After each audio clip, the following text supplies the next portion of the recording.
Hi friends అందరికి ఈ రోజు అయితే ఇంటికాడ అన్నం తినబుద్ధి అయితే లేదు, అందుకే తోటలకైతే పెట్టుకోబోతున్నాం.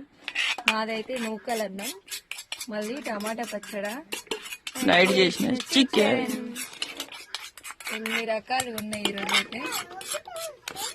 కొంచెం కాకరకాయ ఫ్రై కూడా తినాలి, చాలా బాగుంది అయితే. ఇంత చేదు లేదు.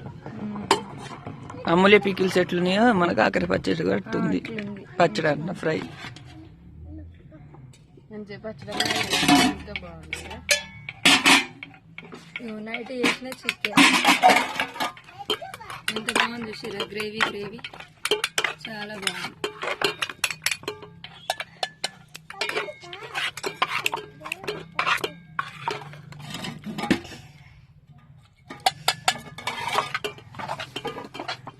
ఓకే మరి మేమైతే తోటలోకి పోతున్నాం.